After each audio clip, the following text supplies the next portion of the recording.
Parce que là, ça devient chaque intéressant. fois que tu sers, ça doit rester bien chaud et garder la température maximale au moment où il boit. Si tu sers une très grande quantité, il va commencer chaud, il va finir tiède. Ce n'est pas la même expérience de café. Et en plus, le fait de servir en petite quantité montre que tu manges tout entier, là, tu vas voir. C'est comme même là, il y a une interaction, une communication, un beau sourire, des belles paroles. C'est pas le dumping que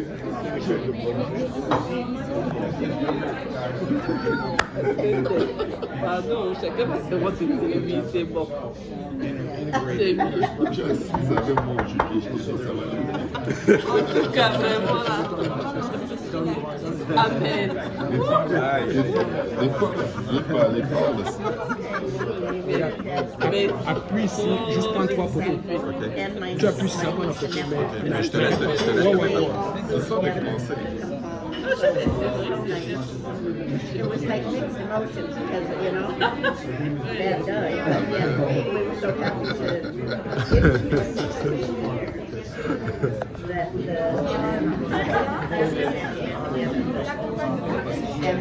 C'est un vieux qui m'a dit ça. C'est justement un Marocain qui m'a dit. Tu connais, on a des petits tasses pour toi. Pourquoi tu demandes la grande tasse? Laisse, on va te servir. Et il te sert, tu veux te servir. Ça, c'est l'entrée. Pasteur Tafari. Pasteur Tafari.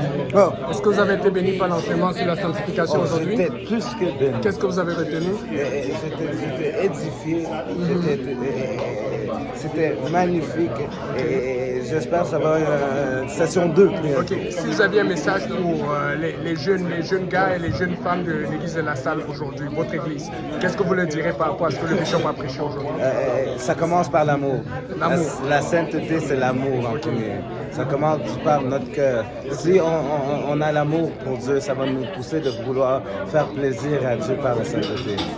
Amen. Amen, amen, amen. Et puis par rapport à vous, parce que moi personnellement, je me suis senti édifié, je me suis senti challengé pour me remettre encore en cause, pour m'améliorer dans la sanctification. Mais par rapport à vous, est-ce qu'il y a quelque chose que ça vous a amené à remettre en question pour aller plus loin dans la recherche du Seigneur? Moi, je dis, comme j'ai dit, c'est tout.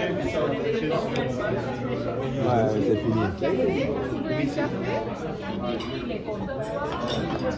Juste une minute, on va continuer. Je vais faire le café.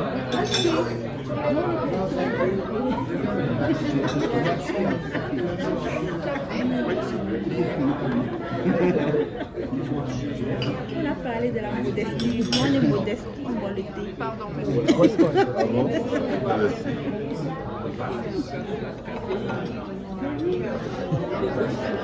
Oui, C'est toujours pas de plus améliorer ma relation avec lui.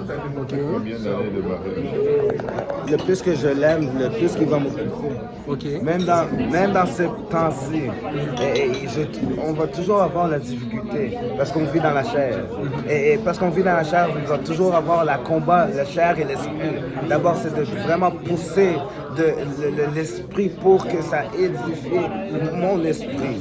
Amen. Et je dirais, continue ton relation, ta vie de prière, écouter sa voix et tu vas trouver que ta relation et ta sainteté, de pas juste ton physique, mais ton esprit et ton âme va être mieux. Amen. Amen. Une dernière question. Combien de temps ça vous a pris personnellement pour arriver à une vie de sanctification satisfaisante? La première fois que j'ai reçu le Saint-Esprit, on était saints. Mais j'ai grandi dans la sainteté. Et je ne suis pas rendu où ce que j'ai besoin d'aller arriver, mais je ne suis pas où ce que j'étais. Mais dès que j'ai reçu le Saint-Esprit, c'est là où ce que j'étais saint. Et j'ai grandi dans la sainteté. Ok, merci beaucoup, pasteur Tafari. Monsieur Achille, est-ce que vous avez quelque chose que vous avez retenu aujourd'hui sur l'enseignement du pasteur Cardinal sur la sanctification? Oui. Je vais rejoindre un peu le pasteur Caffaré. Et ça, ce que j'ai vraiment retenu, c'est que la sainteté commence avec la réception du Saint-Esprit. Lorsqu'on reçoit le Saint-Esprit, c'est pas une question d'œuvre qu'on pose, c'est pas nos œuvres qui nous rendent ça. C'est la grâce de Dieu en nous qui produit ces œuvres-là. Donc c'est le Saint-Esprit. Et ça commence par là. Et progressivement, on grandit. C'est un processus. On grandit là-dedans. C'est comme un enfant qui naît. Il y a des attentes par rapport à cet enfant. Et lorsque l'enfant grandit, atteint un âge, on a encore d'autres attentes par rapport à cet enfant-là. Donc c'est progressif. On grandit dedans. Et ce que j'ai aimé, c'est qu'il y a 3 principes pour la sainteté qui doivent nous pousser à atteindre la sainteté. Il y a la foi. La foi en ce que la parole de Dieu dit. La foi pousse à l'obéissance. La foi pousse à ce qu'on pose une action. Et ensuite, il y a l'amour. Nous obéissons, nous voulons atteindre un standard de sainteté parce que nous aimons Dieu. Nous aimons Dieu. Et troisième, le Saint-Esprit qui est en nous. Ce sont les 3 choses. Amen, amen, amen. Merci beaucoup, mon frère. Que Dieu vous bénisse. Bonjour. Comment allez-vous? Ça va très bien. Bonjour. Le journaliste. Allez-y. Je voulais savoir si quelqu'un a un mot à partager par rapport à l'enseignement d'aujourd'hui. Par exemple, j'ai entendu la sœur Solange qui a apporté un point qui m'a beaucoup touché. Quand elle a parlé de piscine, de maillot de bain, c'est un point critique chez nous. Il faut souvent adresser des questions qui sont critiques. Est-ce que la sœur Solange veut dire quelque chose ou je ne sais pas. Peut-être les gens veulent en savoir plus. Bon, c'est vrai que l'intervention de tout à l'heure, concernant, comme le bishop Bernard avait dit, c'est vrai qu'on peut faire certaines activités avec les femmes dans un groupe de femmes et les hommes avec les hommes. Et c'est vrai que moi, j'avais intervenu pour juste mentionner qu'on est dans une génération de confusion où les hommes sont attirés par des hommes et les femmes par d'autres femmes. Donc, du coup, avec ça, qu'est-ce qu'on fait? Ce qu'on fait, sa réponse, je pense, c'était vraiment plein de sagesse. On doit être attentif et augmenter notre vigilance et notre standard. C'est vrai qu'on ne peut pas... Le Seigneur nous a pas enlevé du monde. On fait avec, mais on doit être quand même très vigilant et faire très attention. Et en même temps, moi, mon opinion aussi, c'est qu'on n'est pas obligé non plus de faire toutes ces activités-là. Il y a d'autres choses aussi qu'on peut faire. Et on peut trouver du bon temps à faire d'autres choses avec sa famille, avec ses frères et sœurs, où on s'assure, on sait qu'il y a quand même plus de sécurité déjà moralement. Donc, et là, je pense qu'on aura quand même des plannings bien remplis. Amen. Merci beaucoup, Sœur Solange.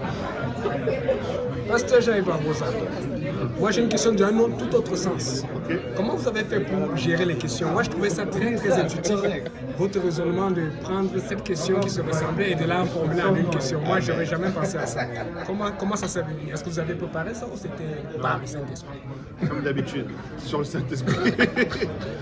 Et regarde, tu poses cette question-là, peut-être la réponse que quelqu'un doit entendre, c'est arrêtons d'essayer de planifier le travail du Seigneur.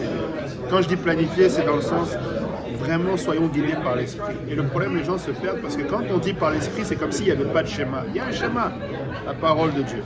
Mais une fois que tu as ce schéma-là, laisse que ce soit le Seigneur qui fasse. N'attends pas d'être prêt, n'attends pas que ce soit tout parfait. Même si ce n'est pas parfait, le Seigneur va faire. Ne sors pas du cadre. Il y en a qui ne veulent pas utiliser le cadre, donc ils se perdent. Il y en a qui veulent trop rester dans le cadre, donc ça ne marche pas. Mais il faut laisser le Seigneur vraiment agir, faire. Le résultat, c'est... Quelqu'un m'avait dit, c'est dans le droit. Il y a l'obligation, tu n'as pas l'obligation de résultat, tu as l'obligation de moyens. Fais, le résultat c'est entre les mains du Seigneur. Ok, amen. Merci beaucoup, pasteur Jean-Yves Barbosa. Le pasteur Vincent Auger, après on va finir avec la sœur Alessandra, la question sera en espagnol. Parce qu'on veut pasteur Vincent Auger, vous venez de l'église de Granby. Oui. J'imagine que vous avez des défis. Si vous aviez un message pour les saints et les saintes de l'église de Granby par rapport à l'enseignement d'aujourd'hui, quel serait le message? Le message qu'on a reçu aujourd'hui nous ramène au plan original. À chaque fois, le pasteur Bernard nous a ramené toujours à l'origine. Quel est le plan? Et quelle est la volonté de Dieu et quel est notre désir de s'approcher de Dieu pour faire sa volonté. Si nous sommes toujours dans cette disposition, le Saint-Esprit va nous aider à faire la volonté, il va aussi nous montrer les points sur lesquels nous devons se sanctifier, qu'on doit abandonner. Au départ, on est toujours surpris un peu, mais par la suite, on réalise le bienfait. On a toujours deux choix, mais il faut toujours retourner à la cause. J'ai appris beaucoup à travers cette conférence francophone. Amen. Et ce qu'on désire, c'est que les âmes s'affermissent et que tous ensemble, on soit prêts. Parce que le jour de notre départ est prêt. Et c'est mon message, c'est préparons-nous et faisons ce qu'il faut afin que Dieu puisse être glorifié. Amen, amen. Et maintenant, je vais passer la parole Amen. à la journée. Sœur Alexandra. Ok. Bye-bye, Alexandra. Hermana Alexandra, la razón que nosotros estamos pidiendo a Dios el revival, para el despierta, el avivamiento para los franceses. Pero también nosotros tenemos los castellanos. Entonces, yo quiero que usted dice a alguien a propósito de esta palabra del hombre de Dios hoy sobre la santificación. Por favor. Primeramente, felicitaciones por su español, Pastor Yannick, para la gloria del Señor. Que el Señor Jesucristo les bendiga, les guarde, les ayude. El pueblo hispano, para la gloria del Señor Jesús, es numeroso en todo el mundo, para la gloria del Señor. Hay también en Australia, también hay iglesias en España, en Holanda, hay grupos mismo en Japón, y otras iglesias del nombre también. Y hay un mensaje particularmente aquí en el Quebec, aquí, el grupo hispano. Mucho ánimo. Es cierto que hay francófonos, anglófonos, filipinos, etcétera, pero el pueblo hispano debe seguir buscando del Señor. Hay muchos que vienen acá y se olvidan del Señor, porque lo buscan, encuentran casa, carro, etcétera. Pero que lleguen aquí a buscar de Dios, a buscar realmente del Señor. Vengo de Colombia. Colombia es un país muy misionero. Pero que vengan acá, no se olviden nunca del Señor. El Señor ama a los hispanos. Que el Señor les bendiga, los amo mucho. Amén, amén. Muchas gracias, gracias muchísimo. A la próxima vez, que Dios le bendiga. Amén. Alléluia. C'était Pasteur Hervé Yannick Ngoum. Au revoir.